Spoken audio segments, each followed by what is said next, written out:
I'm Tally, and welcome back to Autism 30. Today on our podcast, we are speaking with Pam Collins, a very proud parent of 2 adult sons, and has been involved in the autism community here in Richmond, BC, for the past 18 years, when her second son was diagnosed with autism. Her selfless motivation is her drive to help others in the same circumstance with her knowledge, which took her many years to acquire, to enable them to help their own children without going through the same struggles that she went through. Today, she'll be talking with us about a wonderful organization that is behind Richmond's annual Richmond Autism Resource Fair, the Richmond Autism Interagency Committee. We here in British Columbia feel so fortunate to have it, and their motto is helping the families of Richmond connect with their community. Welcome, Pam. Thank you, Tally. It's great to be here. We are so honored and pleased to have you here with us today. Now, what is the history of the Richmond Autism Interagency Committee? In 2003, my son's speech-language pathologist, Diane Milsom, and myself got together.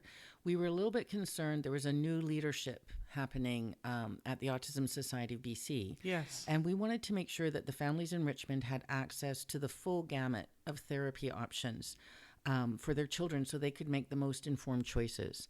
So we started just inviting anyone and everyone who had an interest in autism, parents, service providers, physicians, school district personnel, anybody, whether it was a speech-language pathologist or an occupational therapist, but anyone with any kind of interest in autism. We just wanted to get everyone around the table and just see what was happening in Richmond, what services were available for families, where there might be some gaps in service and how we could fill them.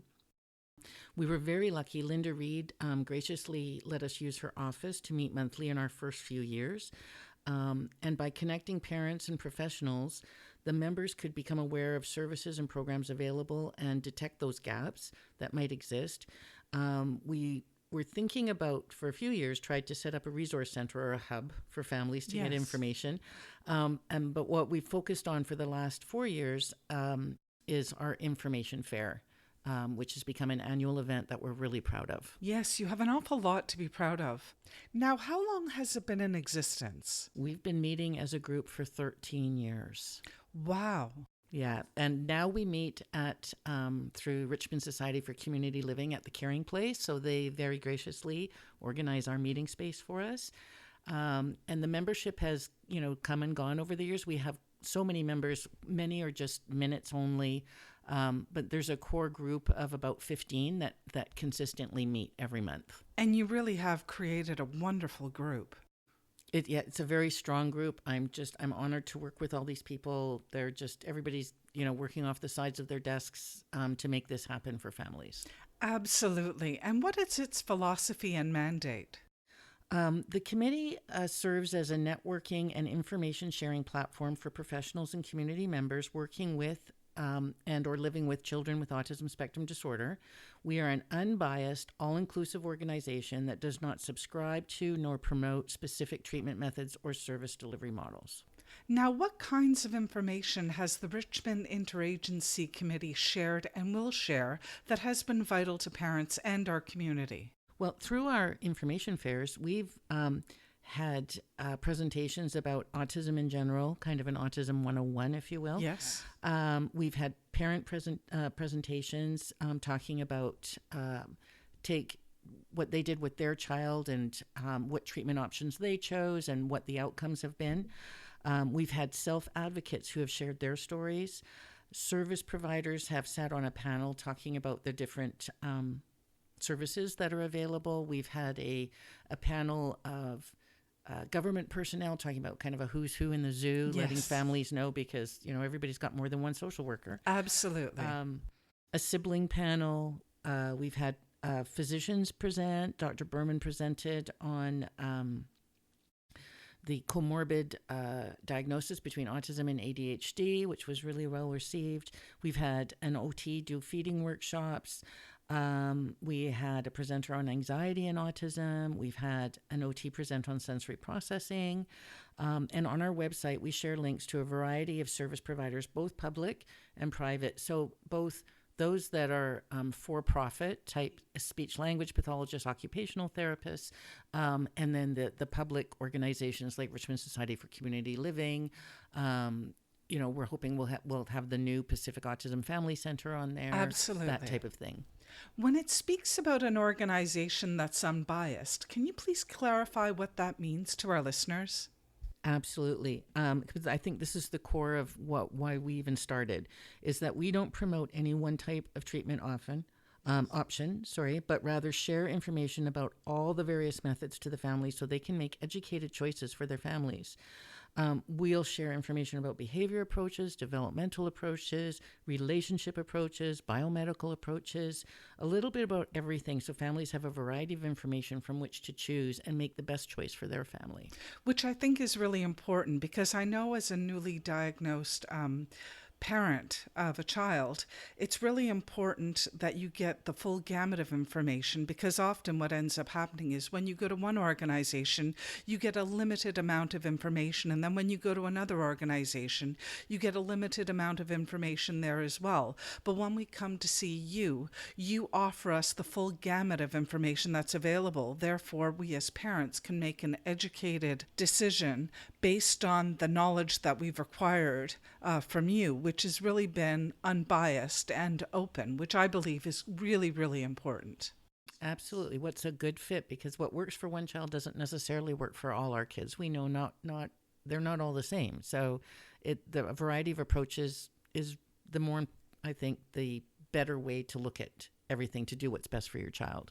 Absolutely. And it's also a great benefit to the people visiting your fair, for example, because, visiting the fair, that you're not going to be limited in the amount of information you are going to be receiving there, that it's not a political venue, that every type of knowledge is available to parents when they go.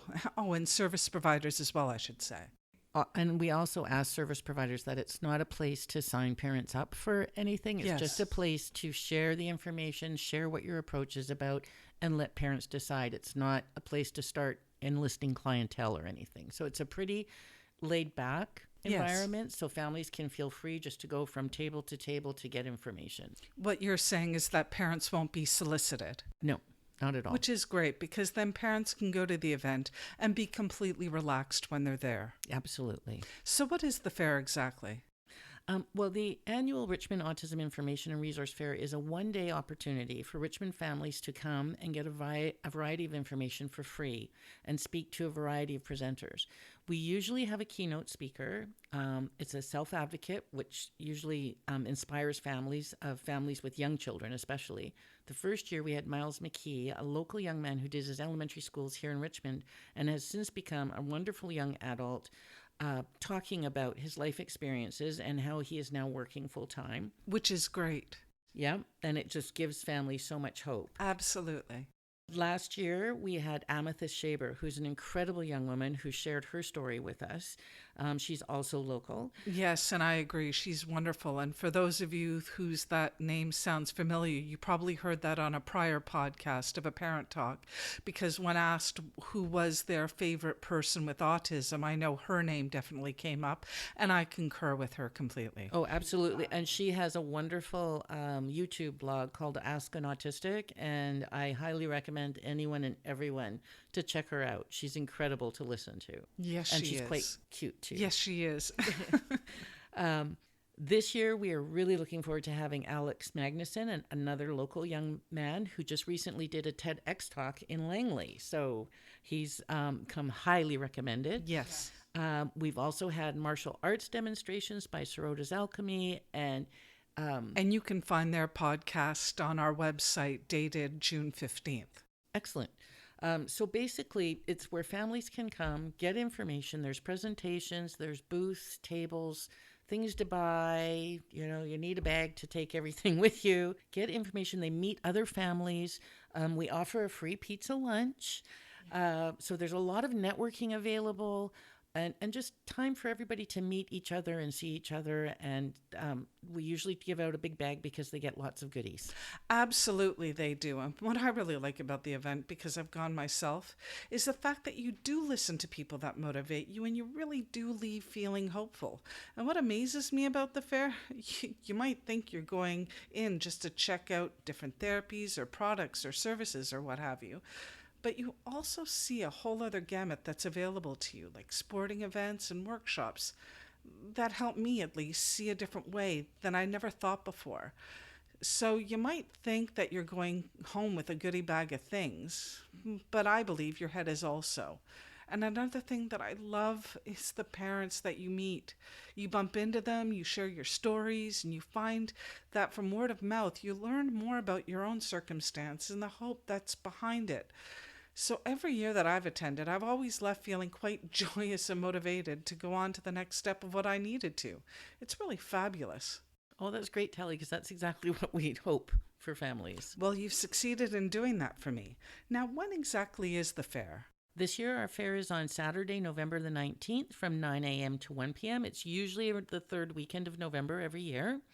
And it's at McMath Secondary School. And all those details will be on our webpage at autism30.com. And what exactly happens at the fair? This year, we'll be starting with a keynote presentation by Alex Magnuson.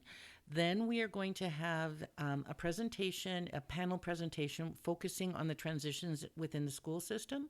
So we're going to have representatives, parent representatives, and school district representatives for the transition from preschool to kindergarten. Yes. For the transition from elementary school to high school, and then the transition from high school to adult life. And I think that's really important because I know for a lot of parents, that's a big concern. So if you go to the fair and you listen, you're going to be hearing it directly from the source. Absolutely.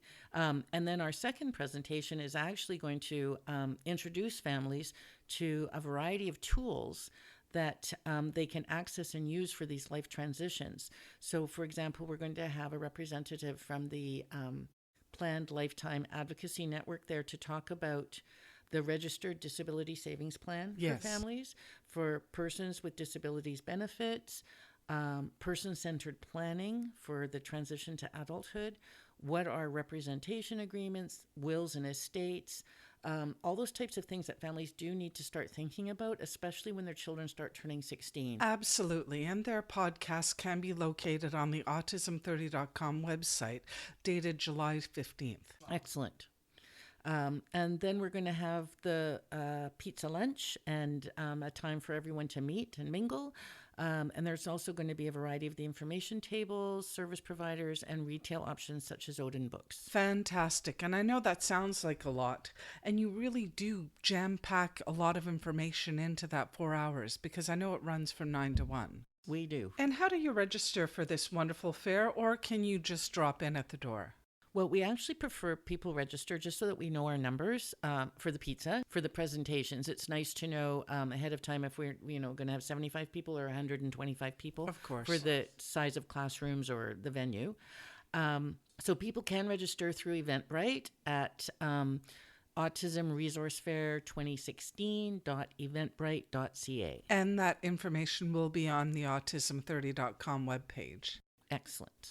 And how do you register for this fair if you're a company? If they just want to check out our website at www.autismrichmond.com or send us an email at autismrichmond@gmail.com, we'd be happy to, if anyone's interested, we'd be happy to send them one of our registration forms. Which is fabulous. And what are the costs of attending as a visitor? It's free. Absolutely free for families. That's been one of our goals all the way along, is that we're not here to charge families. Everybody who presents is volunteering their time and their services. Yes. The entire thing is run through volunteerism. Service providers and retailers can get an information table or a booth for $100 if they register before October 17th. Yes. Then the fee goes up to $150. Absolutely. And what time of year can a company put in a request to be featured at the fair? Anytime. Anytime. Yeah. And if there's companies out there that are listening, I think this is a wonderful fair to advertise your services to your target audience out there. So those companies that are interested in attending the fair, this would be a fantastic opportunity for you. And our only the only restriction we have is that it's providing services to Richmond families. Absolutely, and I think that's really important as well. And can you please talk about the types of discussions that take place at the meetings? At the meetings, we usually spend a couple of months analyzing the responses and surveys feedback from the previous fair to start brainstorming for the next one. Yes. It takes us quite a while to set up the fairs every year, and we really want to be responsive to the Richmond families. So we take their feedback to heart, and we sit down and start thinking about what are we going to do the following year. We also have guest speakers on occasion, such as recently we had 2 representatives from the new Pacific Autism Family Center come to talk to us about that new center, which is opening up also this fall. Yes, which is really great. Very exciting. And what have been some of the most memorable talks that have taken place at the fair? I think the most talked about presentations are those by the self-advocates themselves. We get the most comments about Miles and Amethyst. I'm expecting the same from Alex. We had a youth advocate panel one year, and that was all youth in transition, talking about what they're doing now after school or after high school. And that was just really well received and talked about. So I think those are the families are really inspired to see young people doing what they're doing, being successful and happy, and having come from limitations and different things that their own children might be feeling or challenges that they've overcome. They maybe have started out nonverbal and now are able to communicate in one way or another, but they're actually got part-time jobs. Absolutely. Yeah, just seeing that where it can go, like the sky's the limit for these kids. Absolutely. And I think this is what really helps families. And I think that's a really important thing that you mentioned too, because many of us, upon receiving the autism diagnosis, especially in the past, received a lot of negative feedback, as in, you must go through a grieving process and don't raise your hopes up high. And parents are being bombarded with that.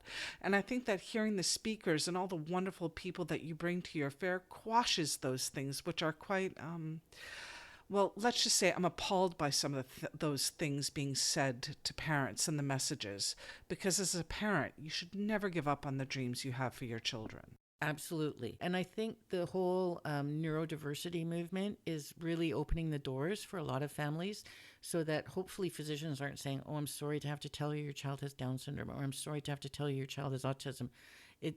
We don't have to present the information that way. No, we don't. It can be a celebratory diagnosis or label, if you will. It does not have to be the end of anything. And I couldn't agree more. And I hope that message gets translated to the typical community as well. Absolutely. And I think, well, that's what I think with the neurodiversity movement, that's actually happening. Which is fantastic to hear. And what do you love about your work with the Richmond Autism Interagency Committee? Well, I think getting to know all the people who have an interest in autism in Richmond.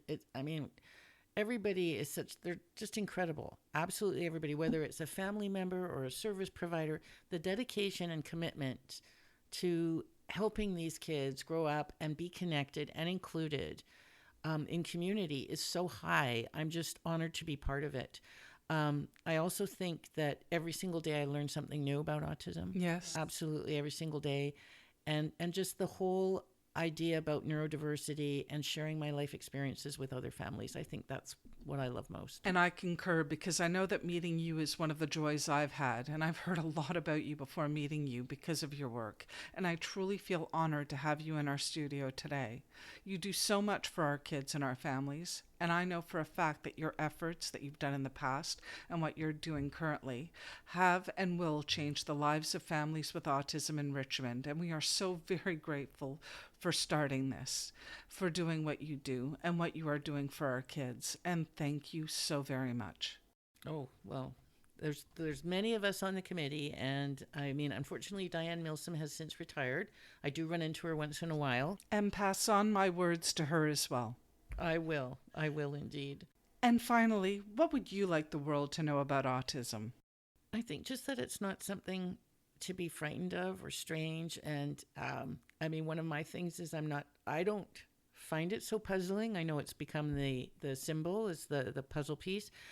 I think if we actually just look at people that can process the world differently through their senses, through their language, through their communication, and just know it's a different way of processing, and that's okay. Absolutely. Right? Because it's just a different way of thinking, and it often brings new perspectives to things. So I think just the more we understand about it, the easier it is to know what it is. Absolutely. Very true. Well, I want to thank you, Pam, for joining us in studio today and talking with us about the Richmond Autism Interagency Committee and speaking with us about the wonderful fair that this year takes place in November.